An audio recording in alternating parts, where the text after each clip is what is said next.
When I first met Daniel, gaming was his passion.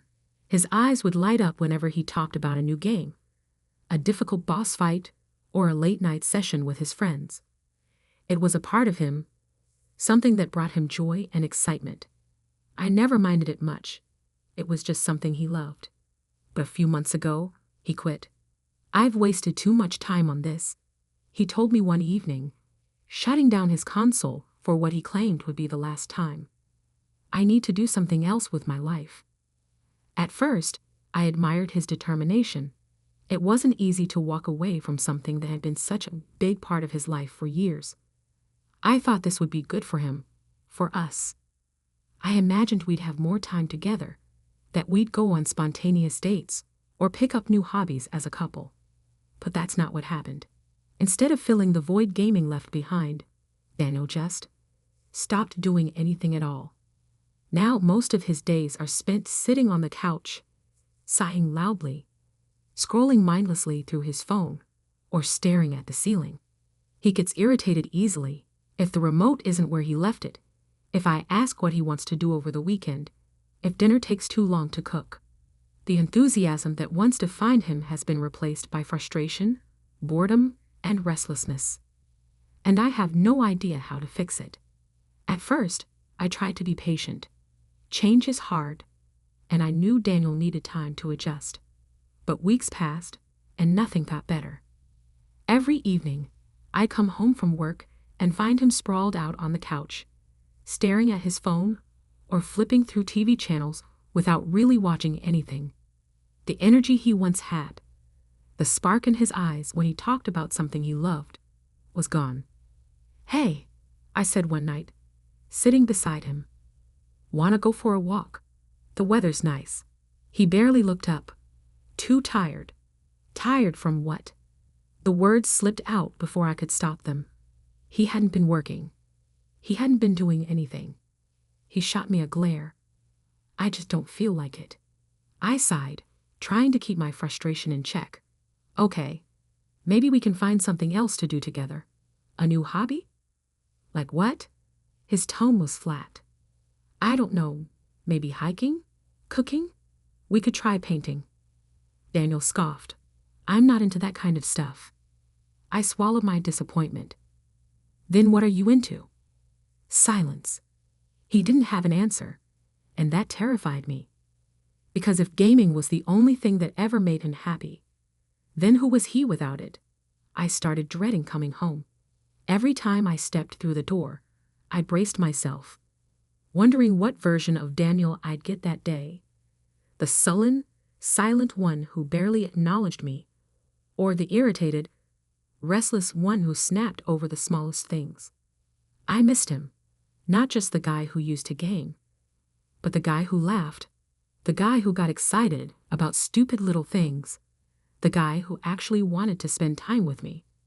One evening, after another long day at work, I found him sitting at the kitchen table, staring at his phone with a deep frown. "Hey," I said carefully. No response. I put my bag down and leaned against the counter. "Everything okay?" He exhaled sharply. "Yeah, just bored." The same answer. Always the same answer. I hesitated, then tried again. "Maybe we could go out somewhere, get dinner, see a movie." Daniel groaned and rubbed his temples. "I don't know. That sounds exhausting." Something inside me snapped.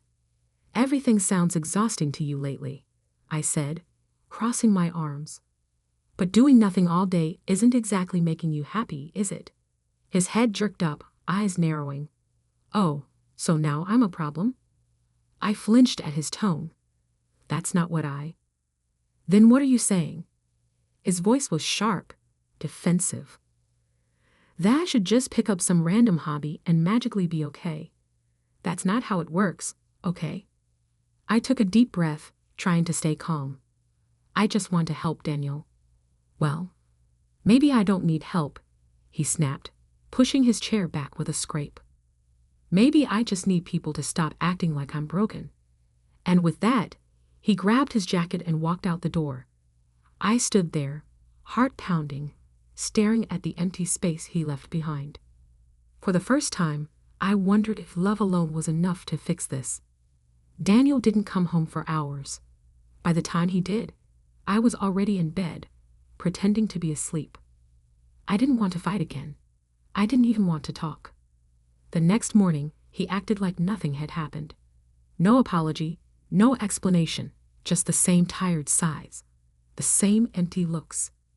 Something had shifted between us, though. I could feel it. We had always been close, best friends before anything else. Now, it felt like we were just two people living under the same roof, orbiting around each other but never really connecting. I tried again that weekend. "Daniel, can we talk?" I asked as I sat beside him on the couch. "About what?" His voice was flat, his eyes glued to his phone. "Us." He let out a slow breath, but finally put the phone down. "What about us?" I hesitated. I didn't want to sound like I was attacking him, but I couldn't keep ignoring this. "I feel like we're drifting apart," I admitted. "You've been so distant lately. I know quitting gaming was a big change for you, but I don't know how to help you through this." His jaw tightened. Maybe I don't need help. I clenched my hands together, forcing myself to stay calm. "Then what do you need?" Silence. That was the problem. He didn't know. And until he figured it out, we were stuck in this endless cycle of frustration and silence. Things didn't get better. If anything, they got worse. Daniel's mood swings became more intense. Some days, he barely spoke at all. Other days, everything seemed to annoy him. The way I chewed my food, the way I left my shoes by the door, the way I breathed too loudly when I was trying to sleep. I tried to be understanding. I really did. But it was exhausting, constantly walking on eggshells, never knowing what would set him off.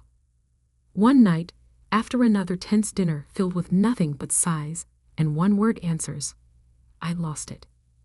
"This isn't working, Daniel," I said, my voice shaking. He looked up from his plate, confused. "What are you talking about?" "Us." I gestured between us. "We don't talk. We don't laugh. We don't do anything anymore. You're miserable all the time, and I don't know how to fix it." His expression darkened. "So what? You want to break up?" I swallowed hard. I don't want to, but I also don't want to keep living like this. "Do you?" He ran a hand through his hair, his frustration boiling over. "I don't know what you expect from me, okay? I quit gaming because I thought it would make things better. But now, I just feel empty." His words hit me like a punch to the gut. Empty. I had spent months trying to bring him back to life, trying to remind him that there was more to life than gaming. But I never once considered that maybe he wasn't just bored. Maybe he was lost. And maybe I couldn't be the one to save him. For the next few days, we barely spoke. The argument had left a crack between us that neither of us knew how to fix. I kept hoping Daniel would make an effort, suggest something, open up, show me that he still cared, but he didn't. One evening, I found him sitting in the dark, scrolling through his phone. He looked so defeated, so lost in his own mind, that my heart ached. I sat beside him. "Daniel, I love you," I whispered. He didn't look at me. "I love you too." "Then please," I said, my voice breaking, "do something, anything. I can't be the only one fighting for this." He let out a slow breath. "I don't know how." And that was the moment I realized the truth. I couldn't fix Daniel. I couldn't fill the void gaming left behind. Only he could do that. And if he wasn't willing to try, then maybe it was time for me to walk away. I gave it one last try. That weekend, I planned a day for us, something simple, something easy. A trip to a small cafe we used to love, a walk by the river, maybe a movie later. Something to remind us of what we used to be before all of this. "Come on," I said that morning, nudging Daniel's shoulder as he sat on the couch, aimlessly scrolling through his phone. Let's go out for a bit. He barely looked at me. Not in the mood. You're never in the mood. My voice came out sharper than I intended, but I was tired.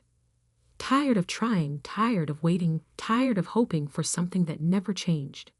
He sighed, rubbing his face. Why are you pushing this so hard? Because I miss you, Daniel. My voice cracked. I miss us, and I don't know how much longer I can keep pretending that everything's okay when it's not. He finally looked at me, and for a moment, I saw something flicker in his eyes. Regret? Guilt? But then it was gone, replaced by that same empty, tired expression. I don't know what to do with myself anymore, he admitted. I feel like I don't fit anywhere. I reached for his hand, squeezing it gently. Then let's figure it out together. He stared at our hands for a long time. And then, ever so slowly, he pulled his away. I think I need to figure it out on my own. And just like that, I knew. I packed my bags that night. Not all of them, just enough to stay at a friend's place for a while. I told myself it wasn't permanent, that we just needed space. That maybe, without me there, Daniel would finally realize what he was losing and find a way to fight for us. But deep down, I wasn't sure I believed that anymore. When I stood by the door, suitcase in hand, Daniel finally looked at me. Really looked at me. You're leaving, he said, voice hollow. I swallowed hard. I don't know what else to do. He didn't try to stop me. He didn't beg me to stay.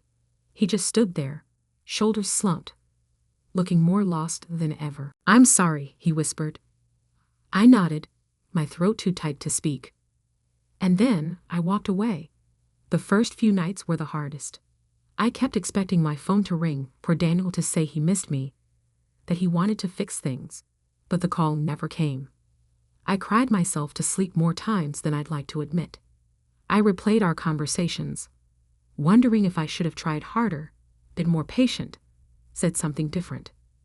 But with each passing day, something strange happened. The weight on my chest got a little lighter. I started filling my time with things I had put on hold, meeting friends, going for walks, reading books I had abandoned on my nightstand for months. I was still hurting, still grieving what we had lost. But for the first time in a long time, I felt like myself again. 2 months passed before I saw him again. I was walking through the park when I spotted him sitting on a bench, staring at the lake. He looked different. Thinner, maybe, a little more tired. For a moment, I thought about walking past him, pretending I didn't see him. But instead, I stopped. Hey, I said softly. He looked up, startled. Hey.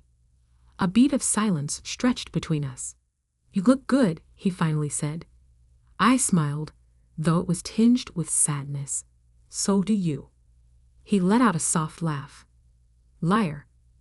I sat beside him, feeling the ghost of the connection we once had, now faded, but still there in some way. How have you been? I asked. Daniel exhaled, figuring things out. Still not sure who I am without gaming. But I'm trying. And for the first time in a long time, I believed him. I reached for his hand, but only for a second. A brief squeeze, a silent goodbye. Take care of yourself, Daniel, I said. And then I walked away. This time, knowing I wasn't waiting for him to follow, because I was finally ready to move forward.